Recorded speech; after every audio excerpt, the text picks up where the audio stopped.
Oh hey, ciao ragazzi! My mechanic just sent me a text message about the damage to my car that happened in the last video. He said it's not that bad. It should buff right out. I'm getting a new mechanic. I'm pretty sure you tuned in to find out about the upgrade I did to my bike. Well, let's get on with that. Let's get on with the delivery times for the parts. The cassette came in about 3 weeks, and I was really surprised. 3 weeks from China is actually a very good time. Then the chain rings arrived about a week later, so that was about a month. And the one that took the longest, I was very, very surprised. It's the derailleur that I bought on eBay from the United States. It took about 2 months to get to me. Why? I don't know, but I'm really happy I got all the parts. Now, these aren't the lightest parts, so I'm not going to weigh them and run the risk of putting many of the wheat weenies out there into cardiac arrest. Saved another one. As soon as I got all the parts, I was really excited to try out the derailleur to see if it actually matched up with the Di2 system that I had. So what I did was I grabbed the derailleur, took off the cable on the bike, and connected it to the derailleur. I didn't install it. I just wanted to see how it was going to work out. So I started switching gears, and it went 1, 2, 3, 4, 5, 6, 7, 8, 8, 8, 8, 8, and that left me scratching my head. 8 shifts means it's a 9-speed derailleur. I thought, oh my God, I probably ruined my Di2 system, and something's now got buggered up in it. So what I did was I disconnected the derailleur, connected the old derailleur back, and went through the motions again, and I got 10 shifts, which equals an 11-speed system. So I was really relieved to find out that I didn't do any damage to my Di2 system. But I really wondered what happened to this new derailleur I bought that was supposed to be compatible with the Di2 system. So I emailed the eBay seller and asked him, did you guys configure this as a 9-speed derailleur? And he said no. When we pulled it off the bike, it was an 11-speed. So that left me thinking, what happened here? So that forced me to get on the internet and find out some information about the Di2 systems and how they work together. And I don't know if you remember from the last video, I told you this was a minefield. Well, here's my journey. First thing I found out was a lot of people said if you're going to put parts on the Di2 system, make sure the Di2 system you're adding the parts to have the proper firmware or the most recent firmware so that the parts will be compatible. Well, I found out that I can't do any upgrades on my bike because most of the people recommended that I use a phone. Well, my system's an older Di2 system with an external battery, and you can't do upgrades by phone. So then I continued to look on for information, and I found out another one that everyone said you can buy an adapter that goes onto the Di2 system called something, what was it named again? The D-Fly. And supposedly this will enable you to use your phone to connect to the bike and do all kinds of things like look at information and that, and also to do firmware updates. Well, I found out that the D-Fly is not compatible with early versions of Di2 like the one I have. That's the one with the external battery. Well, that left me really stumped. I continued searching on the internet, and then I found out the only way to do upgrades on the early versions of Di2, you have to buy something called a linkage device. And these things here go by the product numbers PCE1 and the PCE02. Now, both of these devices connect up to Di2 systems and allow you to do not only firmware updates, but troubleshooting. And most of the people that get these are bike shops because they do tremendous amount of work on bikes. I looked into it and said, you know what, this might be a good tool for me to buy and have at home. But when I went to check the pricing, you're looking anywhere between $200 US to $400 US. Now the PCE1 is an older version and it only goes to 11-speed Di2 systems, and I think it also does electric bikes.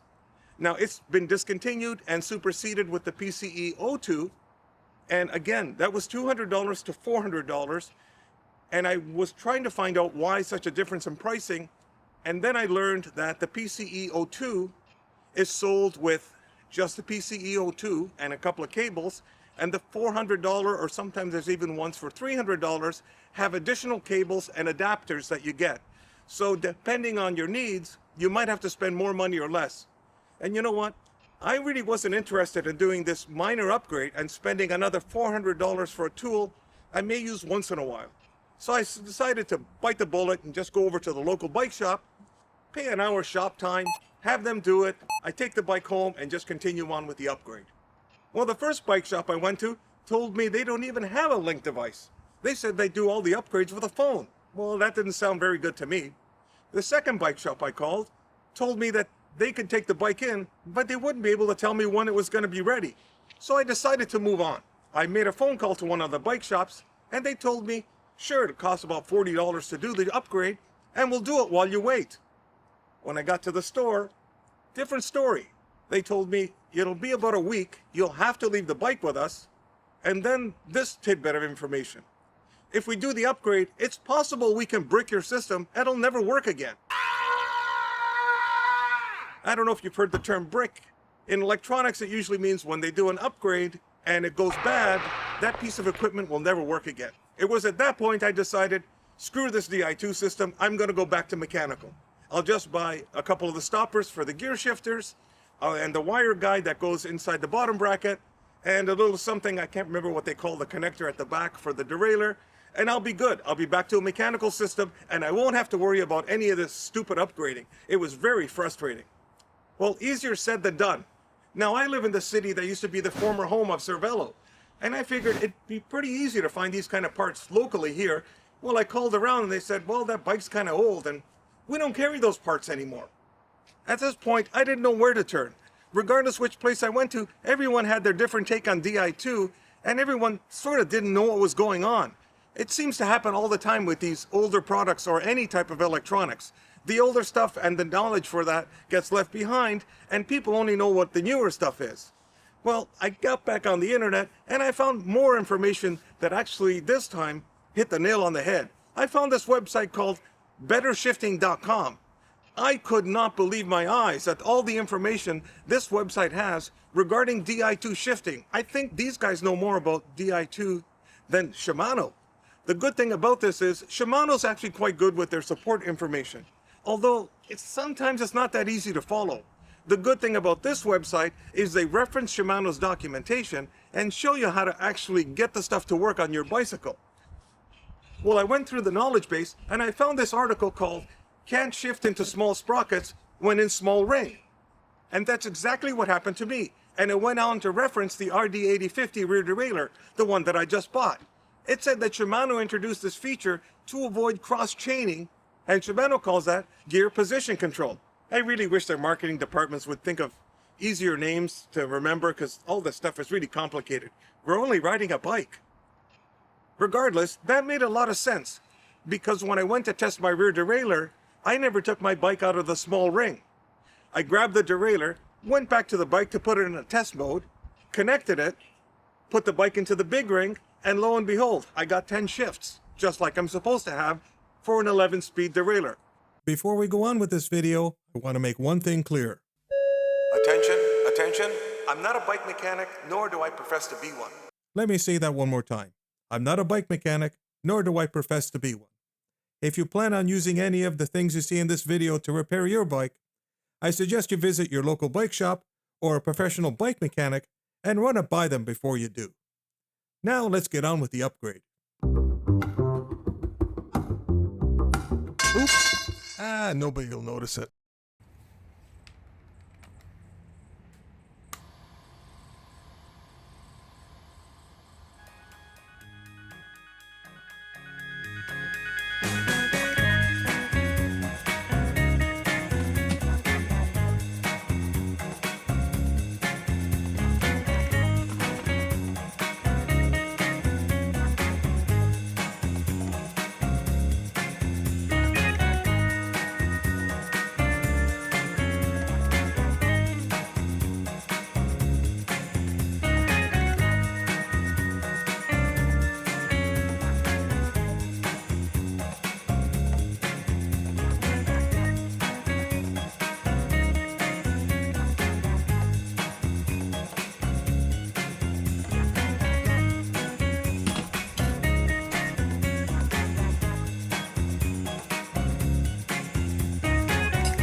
Can you believe that? Just when I'm in the home stretch of this chainring and cassette upgrade, this happens. Well, I'll show you in the next video how I got everything resolved. But before I close out this video, I want to give a big thanks to Terry over at bettershifting.com. Had it not been for his website about Di2 shifting, I probably would have gone to a bike shop and spent all kinds of money, only to find out there was nothing wrong with that new derailleur I bought. It just had a new feature programmed into it that avoids cross-chaining. That website's invaluable. If you're doing any type of upgrade and you get stuck with Di2 information and you don't know where to look for it, start at Terry's site. It's free and a fantastic resource. And one last person I want to thank, and that's you, the viewers. You know, I put these videos together, film them, edit them, upload them to YouTube, and then wonder, anybody watch these things? Well, I couldn't believe my eyes at the last video. That got tremendous amount of views, and the one thing I really enjoyed were the comments.